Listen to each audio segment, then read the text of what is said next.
On va parler du 14 juillet, messieurs, dames, et oui, du défilé d'Emmanuel Macron. C'est son dernier, d'ailleurs, hein, le dernier de son mandat, de son règne interminable. On va parler un peu du 14 juillet, puisqu'il est à l'image de la Macronie. Hein, il est nul, ridicule, honteux, anti-France, anti-français, européiste slash mondialiste. Vous allez voir, vous allez comprendre un peu mieux ce qui se passe. Il y a eu deux polémiques, notamment, qui ont entouré ce défilé. La première, c'est l'histoire des QR codes. Hein, c'est-à-dire que pour accéder au public dans pour regarder le défilé, il fallait avoir un QR code validé et autorisé par l'État et le gouvernement. Hein, il y a beaucoup de gens qui ont vu le QR code refusé et beaucoup d'autres qui ont eu leurs petits accès bien au chaud. Évidemment, certains médias en ont eu, d'autres non. Je vous laisse imaginer lesquels. Certaines personnalités politiques ont eu des invitations, d'autres n'en ont pas eu. Et oui, encore une fois. Et surtout, il y a eu Volodymyr Zelensky et les dirigeants européens qui ont été accueillis et acclamés dans ce 14 juillet, puisqu'il y a la fameuse coalition des volontaires. Hein, donc dans ce conflit russo-ukrainien, on a eu les dirigeants ainsi qu'une partie de leurs armées qui ont défilé justement de cette coalition de pays menée par l'Europe contre la Russie. Hein, et donc ils ont tous défilé le 14 juillet. Bref, ça a donné une scène absolument ridicule. On va regarder tout ça, c'est parti.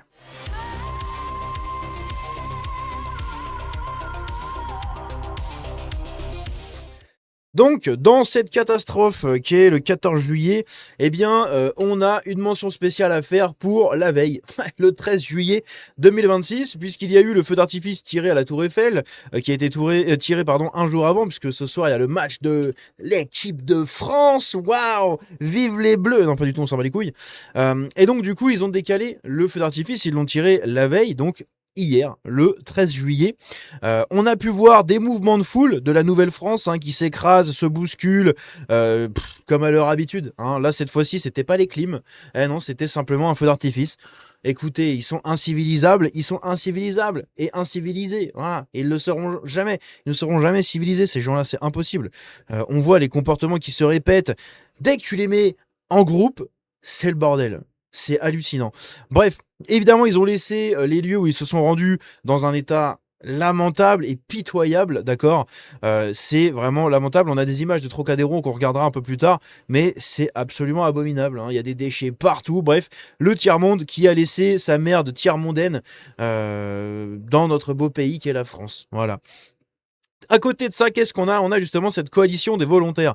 Donc, 35 pays de la coalition des volontaires, donc des pays coalisés contre la Russie, ouvrent la marche de ce défilé du 14 juillet. Donc, c'est eux qui ont ouvert la marche. Écoutez, pourquoi pas, c'est intéressant. On a parmi ces pays le Canada à gauche. Au milieu, vous avez l'Australie, juste là. Vous avez l'Albanie qui est juste ici. Vous avez plein d'autres pays. Vous avez l'Irlande, la Grande-Bretagne. Vous avez les Pays-Bas. Vous avez l'Espagne. Vous avez l'Allemagne. Vous avez la Finlande. Bref, vous avez plein de pays, l'Italie, etc.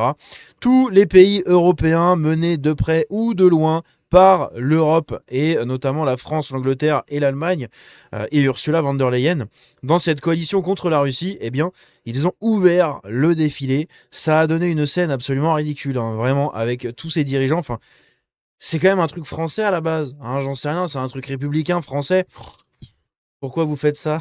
Je comprends pas. Bref, c'est à l'image de la Macronie, hein, anti-France. Évidemment, vous voyez qu'il y a foule. Hein. Waouh, c'est les gens, dis donc, il n'y a plus aucune place, hein, dis donc. C'est ridicule. L'angle de caméra qui est bien choisi pour montrer qu'ici il y a du monde, mais après quand tu remontes, en fait, il n'y a plus personne. Hein. Il y a littéralement plus personne. Bref, c'est quand même assez catastrophique. Qu'est-ce qu'on a d'autre ici comme image? Eh bien, on a Volodymyr Zelensky qui a été accueilli. Vous le voyez ici, on a Keir Starmer, donc le Premier ministre britannique, qui a démissionné d'ailleurs. Il y a Elbron Pivet, donc la présidente de l'Assemblée nationale. Derrière, on a j'ai oublié son nom, je ne sais plus comment elle s'appelle. On a Laurent Nunez, le ministre de l'Intérieur. On a évidemment le Premier ministre qui est dans le coin, voilà, qui accueille Volodymyr Zelensky. Écoutez, donc avec sa femme qui est invitée et qui est accueillie par Brigitte Macron, juste là, voilà, notre bon Volodymyr Zelensky. C'est assez lunaire comme scène, mais vraiment très très lunaire.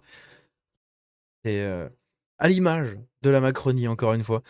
On a Gilles Boulot qui, lui, ne vous inquiétez pas, il a eu ses petits accès, TF1 qui a eu ses petits accès, là où d'autres personnes n'ont pas eu leurs accès sur justement les QR codes puisque le gouvernement a autorisé la venue de certaines personnes et refusé la venue d'autres grâce au QR code, puisque sous prétexte de maintenir l'ordre contre des éventuels troubles à l'ordre public, eh bien, on va tout simplement filtrer les personnes qui accèdent au public pour le 14 juillet. Et dans ces personnes qui ont été filtrées, il y a des journalistes qui ont eu leurs accès, d'autres qui n'ont pas eu leurs accès. Et oui, c'est très rigolo. On a justement ici un tweet, une vidéo de Didier Maisto, qui est donc le mec derrière Sud Radio, enfin l'ancien boss de Sud Radio, qui justement a posé la question à Gilles Boulot. Gilles Boulot qui bégaye quand on lui demande mais comment ça se fait, c'est quoi cette histoire de QR code, qu'est-ce que c'est que ce bordel, on est où là? Et lui il nous dit ouais, mais je sais pas, j'ai pas de précision. Évidemment, il va pas le dire puisque TF1 a eu ses petits accès, là où d'autres médias n'en ont pas eu, évidemment. La patrouille de France qui survole du coup les Champs-Élysées. Écoutez, je vous le mets là, vous en faites ce que vous voulez. On a l'image de notre bon leader suprême, juste ici. De notre Kim Jong-un français. L'Ukraine, l'Ukraine qui a défilé puisque Volodymyr Zelensky est arrivé. Donc évidemment, il y avait l'Ukraine, magnifique. L'Europe qui continue sa soumission à l'Ukraine. Et la France, grâce à Emmanuel Macron, pareil, qui se soumet totalement à l'Ukraine. On a ici une image de quand l'armée arrive qui est applaudie par la foule macrono-compatible qui compose du coup ce public qui a été filtré, comme je vous l'ai dit en amont. C'est-à-dire que là, tous les gens qui sont ici, ce sont des gens validés par le gouvernement. Puisque c'est totalement arbitraire ce qui s'est passé. Il y a des anciens militaires qui ont eu leur accès refusé. C'est-à-dire que des anciens militaires qui ont donné leur sueur, leur corps et leur âme à la défense du pays ont eu des accès refusés. D'accord ? Ils ont eu des QR codes refusés. Là où d'autres personnes, comme tous ces gens, ont eu le petit accès bien comme il faut. Donc en fait, maintenant, c'est vraiment un truc, c'est une auto-branlette d'Emmanuel Macron et de toute l'élite française, ce défilé du 14 juillet, puisqu'en fait, c'est un entre-soi. Un entre-soi qui ne se cache même plus, littéralement. Bref, regardons ça.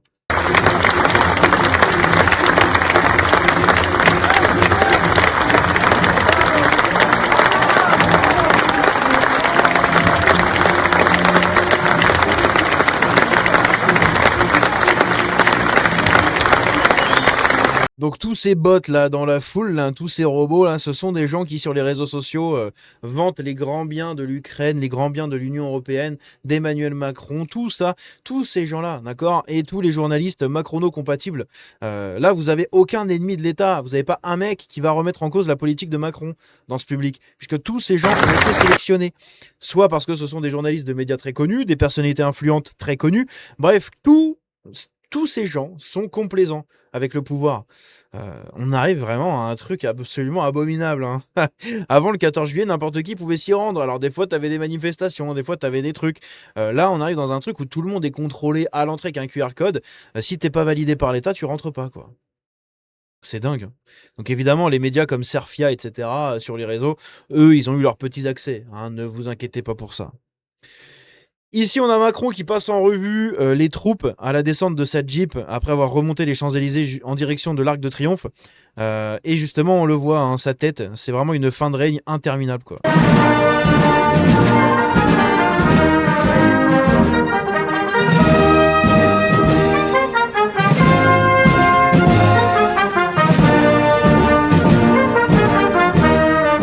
Et on a la tribune populaire ici qui nous dit « Regardez-le bien, ce visage fermé, ce n'est pas de la gravité, c'est de la dramaturgie. 9 ans qu'il joue tous les rôles, le réformateur, le philosophe, le père de la nation et maintenant le chef de guerre. Car voilà la vérité crue, cet homme n'a plus rien à offrir au pays que sa propre mise en scène durant son dernier défilé du 14 juillet. L'histoire, elle, n'applaudira pas le comédien. Elle notera froidement qu'au moment où la France avait besoin d'un homme d'État, elle n'avait qu'un acteur. Et oui, un pion, c'est un pion, c'est une marionnette. » Et donc ici, vous avez les rues de Paris, aux abords des Champs-Élysées. C'est hallucinant. Regardez comme c'est vide. Il n'y a pas un clampin dans la rue. Ah si, un espèce de migrant qui se gratte le cul dans la rue là-bas. Magnifique. 2-3 personnes qui se trimballent le long des commerces. Mais tout a été bouclé par la police avec des barrages comme ça, avec les tanks et tout. Là, vous inquiétez pas, ils sont dans la rue les tanks. C'est-à-dire que pour ce soir, le 14 juillet, quand la France va jouer et qu'elle va retourner à la capitale, ils vont être rentrés au chaud, les tanks là. Ah, vous inquiétez pas, enfin les blindés ou je sais pas quoi là. Ils vont être bien au chaud, bien garés comme il faut. Mais c'est incroyable. Les rues sont désertes. Tout le monde est filtré pour rentrer. C'est hallucinant. Donc là, comme je l'ai dit, on a Volodymyr Zelensky qui est accueilli par Brigitte Macron et Sébastien Lecornu. magnifique. Là, on a Macron, du coup, voilà, le fossoyeur de la France, messieurs, dames, qui arrive, qui déboule sur sa petite Jeep. Voilà, tout fier. Il serre la main à le cornu. Il, justement, comme on l'a vu tout à l'heure, là, il vérifie un peu l'armée. Enfin bref, il la fixe comme ça, avec le regard prêt à en découdre. Attention. Donc là, c'est pareil, hein, c'est le média Brut qui filme. Donc Brut a eu ses petits accès, hein. C'est pas très étonnant, encore une fois. Là, vous avez l'état du Trocadéro le lendemain du feu d'artifice. Donc, les images qu'on a vues un peu tout à l'heure avec tous les mouvements de foule qu'il y a eu lors du feu d'artifice. Eh bien, vous avez le Trocadéro. Voilà, regardez les poubelles blindées quand ils les ont mis à la poubelle, les déchets. Parce que sinon, c'est par terre, hein. Vous voyez tout ça, là. Tous les déchets par terre et tout. C'est dans un état lamentable. C'est incroyable. Incroyable. Et de l'autre côté, on a eu un petit 14 juillet, on verra quelques images, un 14 juillet à Nice, qui a été célébré par Éric Ciotti, qui a invité sa copine Marine Le Pen. Et ce sont des images un peu plus stylées, je trouve, que de voir les dirigeants européens, Macron et tous ses copains, qui s'auto-branlent sur un 14 juillet en face d'une foule complaisante qui applaudit à l'arrivée de l'Ukraine. Voilà. Ici, on a eu un défilé un peu plus intime, voilà, et je l'ai trouvé un peu plus sérieux sur les images qu'on va voir juste après. Bref. On a eu, lors du défilé du 14 juillet à Paris, Thomas Pesquet aux commandes d'un avion ravitailleur. Je sais pas, il va peut-être falloir arrêter de se branler sur Thomas Pesquet au bout d'un moment. Mais bon, écoutez, hein. Thomas Pesquet qui a appelé à ne pas voter contre les extrêmes. Enfin, pour les extrêmes. Rappelez-vous, hein. D'accord, il se place en bon macroniste. La fête nationale privatisée, voilà, c'est ce que je vous racontais juste à côté. On a des barrages de flics qui scannent des QR codes. C'est assez incroyable. C'est une décision qui avait été contestée, il y a eu un recours en justice, et à la dernière minute, eh bien, ça a été annulé par Laurent Nunez, le ministre de l'Intérieur, qui, en pleine nuit, a fait appel au Conseil d'État pour autoriser les QR codes et revenir du coup là-dessus. Et voilà, le Conseil du Prince, à 2h du matin, a finalement rétabli les QR codes pour virer le peuple qui, s'imaginant libre, pensait qu'il était le souverain venu honorer librement ses armées. Je parle avec les flics gueux chargé de refouler les gueux, très gêné de faire ce boulot effarant un 14 juillet. La gêne est palpable, dit ouvertement l'homme de troupe a honte, le gradé aussi. Tous savent que ce jour-là devrait être un jour sans barrière, mais oui, on restreint les mouvements du peuple. Le peuple n'a plus le droit de venir même regarder son défilé du 14 juillet. C'est quand même dingue, hein. Si t'es pas validé par l'État, tu rentres pas. Là, on a eu une image. Alors pour le coup, je la trouve stylée, l'image. Je vous la mets en plein écran. On a eu une image des 6 corps de l'armée française.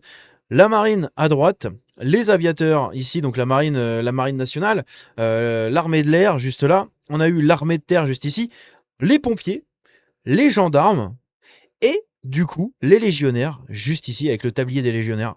Je trouve cette image très stylée. Honnêtement, c'est peut-être même la plus belle image de ce 14 juillet, avec les 6 corps de l'armée française, que je trouve vraiment très stylé, avec leur tenue distincte et tout. Franchement, je sais pas. Honnêtement, je trouve ça vraiment très classe. Hop, je vous remets ça juste là. Donc le QR code, hein, justement, qui a été rétabli en urgence par le Conseil d'État dans la nuit, eh oui, pour assister au 14 juillet, c'est lunaire. On a eu les forces armées du Pacifique qui ont réalisé un haka polynésien devant la place de l'Étoile. Bon, voilà, on s'en bat un peu les couilles, mais je vous le mets là. La justice administrative qui annule la présentation obligatoire d'un QR code, et au final, vous allez voir que ça a été remis. On va écouter ici Amaury Brelet sur CNews pour mieux comprendre cette histoire. Amaury Brelet, il y a quelque chose qui vous a interpellé sur cette cérémonie du 14 juillet ? Oui, interpellé, même scandalisé, disons-le. Pour la première fois dans l'histoire du défilé du 14 juillet, tous ceux qui voudront y assister, Français, Parisiens comme touristes, devront obtenir un QR code, devront s'inscrire sur le site de l'Élysée. C'est du jamais vu. Et sur place, présenter un QR code et une carte d'identité, ce qui nous rappelle évidemment les pires heures de la crise du Covid. Donc c'est une mesure totalement liberticide qui a été décidée par l'Élysée, imposée au préfet de police de Paris. Peut-être est-ce là d'ailleurs un moyen politique d'éviter la présence de manifestations hostiles en colère contre le chef de l'État et son bilan absolument désastreux puisqu'il s'agit de son dernier 14 juillet. Donc c'est absolument totalement scandaleux. D'ailleurs, je m'étonne que si peu de voix s'élèvent pour dénoncer oui, c'est vrai qu'on n'en a pas beaucoup entendu parler. De mesures. Je veux dire, on ne célèbre pas notre fête nationale, on ne célèbre pas notre armée contre le peuple, sans le peuple. Vous avez l'impression que c'est une... Et surtout, je rajouterais que ce qui a été fait par Macron, là, c'est vraiment... C'est le dernier coup de pied dans la bouche aux Français. Je trouve c'est le dernier crachat à la gueule du peuple, hein, de lui dire « toi, t'as pas le droit de venir dans mon défilé. » Mais on paye, hein, c'est-à-dire qu'on paye les gens qui défilent, là. On a payé l'organisation de ce défilé. D'accord? C'est les finances publiques qui font ça, c'est pas les deniers personnels de Macron. C'est les finances publiques qui financent tout ça. Donc on a le droit de venir. T'as pas le droit de me dire non, toi tu viens pas. Bah dans ce cas-là, je paye pas. Va te faire enculer. Bah non, ça marche pas comme ça. Nous, on n'a pas le droit. On est ponctionné obligatoirement. On doit payer pour quelque chose dont on nous interdit la venue. C'est incroyable. Franchement, c'est assez dingue, hein. Donc cette histoire du QR code, elle est vraiment assez lunaire, hein, mais littéralement, avec voilà Macron qui décide qui vient, qui ne vient pas, quoi. Ça fait suite justement à ce qui s'était passé en 2019 après les Gilets jaunes. Le 14 juillet 2019, il y a eu des grosses manifestations en marge du défilé. Ça avait été une catastrophe. La police avait foutu le bordel aussi. Bref, ça a été un enfer. Ça avait pourri le 14 juillet pour Macron et du coup, il a dit plus jamais. Et voilà, 14 juillet 2020, en plein Covid, peinard. 2021, Covid, peinard. Et depuis 2022, eh bien, tout est fermé au fur et à mesure. Les rues sont bouclées, il y a très très peu de tribunes, il y a très très peu de public, alors qu'avant, ça dégueulait de monde partout. Eh bien, maintenant, c'est fini. On a les pompiers qui ont été applaudis, enfin, qui n'ont pas été applaudis par la foule, hein. Vous avez les Ukrainiens qui sont applaudis, et regardez les pompiers. Ah si, ils ont été applaudis. Il me semblait qu'ils n'avaient pas été applaudis.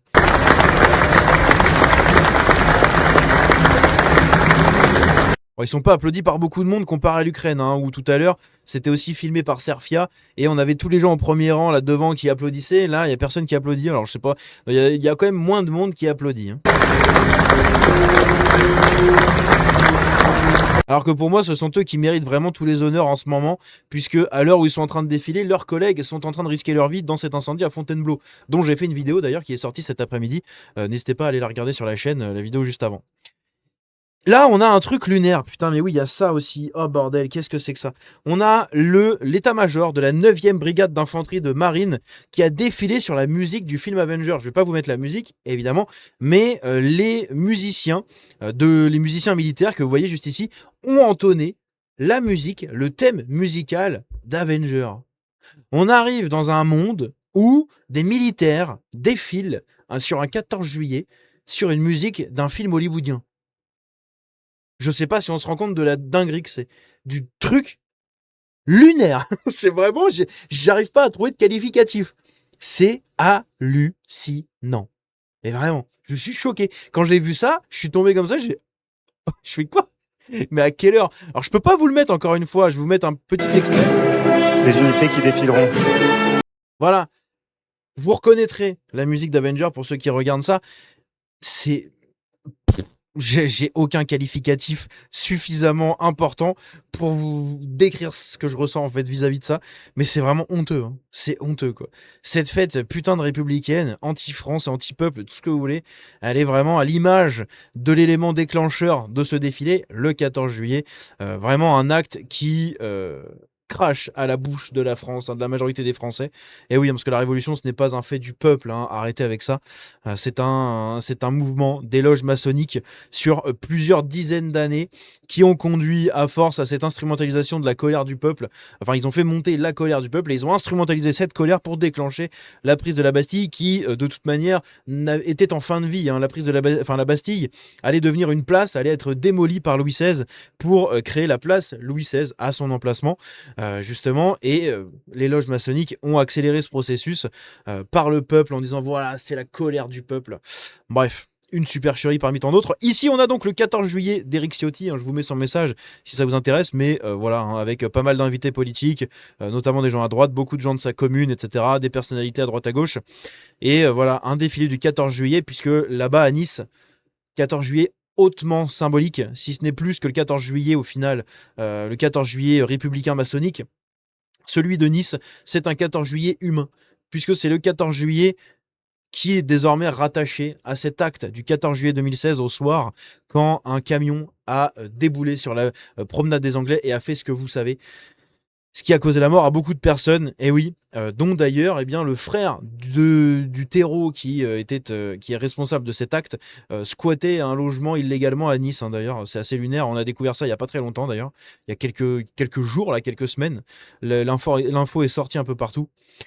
Avec cette hache, les pionniers de la Légion d'honneur ouvraient la route aux unités combattantes. Donc là, on a un légionnaire qui nous explique en fait qu'avec cette hache, il porte toujours cette hache du coup dans les cérémonies et tout parce que c'est symbolique. En fait, il y avait donc les légionnaires et il y a les pionniers légionnaires. Donc ça, ce sont les pionniers qui allaient en éclaireur pour dégager le terrain pour faire passer les convois des légionnaires. Donc ils abattaient les arbres, ils dégageaient les souches, ils dégageaient tout le terrain pour laisser passer du coup les convois. Et du coup, depuis, ils se trimballent toujours avec leur hache et leur tablier, pareil, qui étaient là pour les protéger, ainsi que leurs gants. Voilà, le monsieur parle pendant 1 minute 40, mais je vous résume ce qu'il a dit et je trouve ça intéressant. Je viens d'apprendre un truc. Je ne savais pas pourquoi ils avaient des haches. Maintenant, je le sais. Voilà. C'est tout con, mais je le sais. Et donc ici, on a par exemple un journaliste de Valeurs Actuelles. Un journaliste de Valeurs Actuelles qui a eu sa demande de participation à la cérémonie du 14 juillet 2026 refusée par l'État. Tiens donc. Alors que Brut est présent, TF1 est présent, Serfia, c'est un média sur X, mais c'est juste Serfia.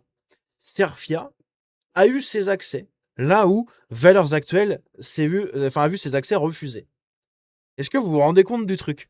On parle quand même de Vendry de Guerpel, qui est donc un journaliste de Valeurs Actuelles, j'ai peut-être écorché son prénom, désolé à lui, qui nous dit visiblement recalé pour la cérémonie du 14 juillet, 5 ans dans la réserve, journaliste ayant toujours soutenu nos armées, mon cas importe peu. Combien de Français sont écartés par une administration qui décourage ceux qui veulent célébrer un moment d'union nationale? Voilà. Et vous le voyez ici, vous avez son message, vous pouvez faire pause et le lire, le message que lui a envoyé le gouvernement en réponse à ça. Et dans les commentaires de ce mec-là, il y a pas mal de gens qui mettent aussi le refus qu'on leur a donné, notamment celui-là. Idem, en tant qu'ancien militaire de carrière, toutes ces années au service de notre pays et notre armée pour se faire rejeter comme une grosse merde, vive la France. C'est hallucinant. Honnêtement, c'est vraiment hallucinant. Je trouve ça incroyable, le crachat à la bouche vers la figure que nous envoie le gouvernement en refusant comme ça des QR codes à des journalistes sous prétexte que c'est la presse d'extrême droite, elle viendra pas au défilé. Hein. Est-ce que vous vous rendez compte du truc? C'est hallucinant. Ici, vous avez des images justement de Marine Le Pen qui est là-bas, donc le défilé des pompiers de Nice. Marine Le Pen qui est en fond, juste ici, avec Éric Ciotti qui est à côté, bref, d'autres militaires, des policiers, des gendarmes, etc. Et du coup, bien évidemment, des pompiers juste là. La Marseillaise qui retentit sur les Champs-Élysées, bon, on va pas écouter ce chant républicain. En revanche, on va regarder un peu les têtes. Donc on a qui? On a Yael Braun-Pivet, Sébastien Lecornu, Macron avec Brigitte juste à côté. Là, pareil, on a du coup des choristes. Là, on a des militaires. Qui est-ce qu'on a d'autres? Est-ce qu'ils vont nous montrer les autres chefs d'État, là? Qu'on voit un peu leur tête, là. Ils vont pas nous les remontrer, les autres? Ah, dommage. Bon, après, j'imagine que, vu que c'est l'hymne français... Ah, voilà. On a Gérard Larcher qui est là. On a... Putain, j'ai oublié son nom, tête d'enclume, là. Ah, j'ai oublié son nom. Bref, le gouvernement qui est derrière. Il y a lui, là, Laurent Nunez, qui est là, hein, le franc-maçon, évidemment, qui vient célébrer la victoire franc-maçonne, 250 ans de victoire franc-maçonne. Et donc ici, on a aussi Bali Bagayoko, pour finir cette vidéo, qui a fait tout un pavé mensonger sur la Révolution. Hein, ce qu'est la Révolution et ce qu'est le 14 juillet, puisque oui, la Nouvelle-France ne sait pas ce que c'est le 14 juillet, ils en ont rien à péter, donc ils ont besoin que Bali leur explique. Oui. Et moi, j'aimerais savoir ce que pensent les francs-maçons de compter parmi leurs rangs Bali Bagayoko, hein, parmi leurs soutiens. Pas sûr qu'ils auraient aimé. Hein. C'est franchement un peu curieux, mais bref. Il y a 200, donc surtout un descendant d'esclavagistes. Bali Bagayoko est originaire du Mali, descendant d'une famille de la noblesse malienne qui réduisait en truc ses congénères. Donc il nous dit, il y a 237 ans, le peuple de Paris prenait la Bastille, pas pour un feu d'artifice, pour en finir avec l'arbitraire, les privilèges et la tyrannie d'une caste qui décidait de tout sans jamais rendre des comptes. Il nous a fait un pavé de ChatGPT. Pour tous ceux qui ont l'habitude de l'IA, c'est du ChatGPT. C'est du ChatGPT. Cette histoire résonne différemment ici à Saint-Denis. Notre basilique abrite les tombeaux de presque tous les rois et reines de France, de Dagobert à Louis XVI. Pendant des siècles, c'est ici que le pouvoir venait se faire sacrer l'éternité, persuadé que sa domination durerait toujours. Bon, pas tellement, mais bon, bref. Et depuis 1789 est arrivé, en 1793, le peuple révolutionnaire est entré dans la basilique et a profané les tombeaux royaux, jetant les ossements des monarques dans une fosse commune. C'est pas les révolutionnaires, hein, c'est les francs-maçons révolutionnaires. Attention, c'est pas la même. Un geste politique fort, dire que plus aucun pouvoir n'est éternel, blablabla. Bla. Ce geste est notre héritage. Non, c'est notre héritage à nous, pas le tien, Bali. C'est nous. Toi, ton héritage, c'est les chaînes que tu mettais à tes congénères, enfin que tes ancêtres ont mis à leurs congénères. Saint-Denis n'est pas restée la ville des rois, elle est devenue une ville ouvrière, populaire, industrielle, une ville de la racaille, de l'immigration et de la non-France, hein, c'est tout, point barre. C'est la ville des Noirs, hein. Tu l'as dit toi-même, Bali Bagayoko, tu avais dit, c'est la ville des rois. Enfin, on t'a dit, oui, ça vous fait quoi de devenir maire de la ville des rois? Il a dit, oh, c'est la ville des Noirs. Et voilà, et tu n'as pas assumé, hein, petite coucouillette que tu es. Alors aujourd'hui, dans la ville qui a vu les rois tomber pour de bon, on ne célèbre pas un pouvoir, on célèbre un peuple. Voilà, donc il est content de voir les rois tomber. Écoutez, l'unité nationale, hein, Bali Bagayoko qui se satisfait de la chute de la France, hein, c'est littéralement le symbole. Hein. Sans République, il n'y a pas de Bali Bagayoko maire de je ne sais quelle commune. Hein. On soit d'accord. La révolution n'est pas terminée, elle continue partout où des femmes et des hommes refusent l'injustice, blablabla. Donc voilà, petit message de soutien de Bali Bagayoko, j'étais obligé d'en parler évidemment.